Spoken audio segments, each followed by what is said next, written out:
கிறிஸ்துவுக்குள் பிரியமான அன்பு சகோதர சகோதரிகளே, தேவனுடைய பெரிதான கிருபையினால் நாம் தொடர்ச்சியாக தியானித்து வரும் 93 நாட்கள் நினைவு கூறுதல் தொடர் தியானத்தில் இன்று 65ஆம் நாள்.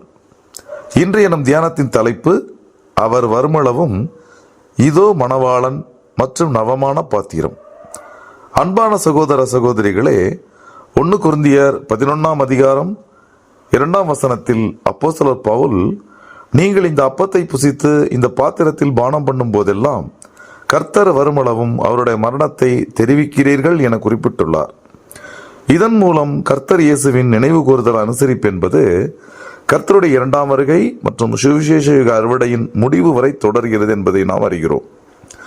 கர்த்தர் வருமளவும் என்பது பெந்தேகொஸ்தே நாள் தொடங்கி அவருடைய 2ஆம் வருகையின் பிரசன்னம் காலமாகிய சுவிசேஷ யுக அறுவடையின் முடிவு வரை உள்ள காலப்பகுதி ஆகும். இந்த அறுவடையின் முடிவு கால பகுதிக்கு முன்பாக ஒருவரும் கிரியை செய்யக்கூடாத ராக்காலம் வருகிறது எனவும், இதோ மணவாளன் என்கிற சத்தம் கர்த்தர் இயேசுவை மணவாட்டிகள் தங்களுடைய மனக்கண்ணில் மட்டுமே காணக்கூடிய விதத்தில் அவருடைய 2ஆம் வருகை இருக்கும் எனவும் வேதம் முன்னறிவிக்கிறது. எனவே கர்த்தர் இயேசுவின் மரணத்தை அறிவிக்கும் நினைவு கூறுதல் என்பது சுவிசேஷ யுக அறுவடை முடியும் வரை அவருடைய கண்ணுக்கு தெரிகிற வருகை தாமதிப்பதாக தோன்றினாலும் அதுவரை தொடர்ந்து நடைபெற வேண்டும். அறுவடை யுகத்தின் முடிவு என்பதால் கோதுமை களஞ்சியத்தில் சேர்க்கப்பட்டு களைகள் ஒன்றாக கட்டப்பட்டு சுட்டரிக்கப்படும் போது சுவிசேஷ யுக சபையின் அறுவடை முடியும். இப்படியாக கண்ணுக்கு தெரிகிற ராஜ்யத்திற்கு சிறுமந்தை ஒன்றிணைக்கப்படும் வரை அறுவடையின் காலத்தில் வாழ்கிற நாம் கர்த்தர் இயேசுவின் மரணத்தை அறிவிக்க வேண்டும்.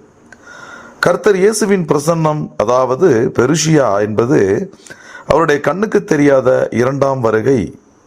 இதோ மணவாளன் வருகிறார், அவருக்கு எதிர்கொண்டு போக புறப்படுங்கள் என்கிற சத்தம் மணவாட்டி வகுப்பாரை கர்த்தருடைய நினைவு கூறுதல் எழுப்பி அவர்கள் தங்களை ஆயத்தப்படுத்தவும், அதாவது கோதுமைகளாகி அவர்களை அறுவடைக்கு தயார்படுத்துவதுமே ஆகும்.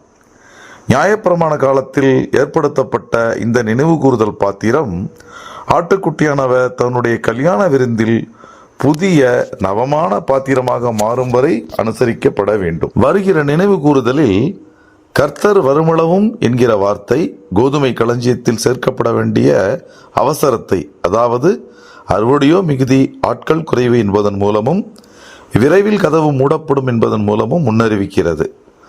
கர்த்தர் இயேசுவின் கண்ணுக்கு தெரிகிற விதமான 2ஆம் வருகையில், அதாவது அப்போகாலிப்ஸ் நிலையில் கர்த்தர் இயேசுவின் மரணத்தை நினைவு கூறுதல் நிறைவடையும் என்பதை உணர்ந்து கதவு மூடப்படுவதற்குள் அறுவடையை துரிதப்படுத்தவும், அறுவடை முடிந்து அவரோடு நவமான பாத்திரத்தில் பானம் பண்ணவும் மன்றாடி ஜெபிப்போம்.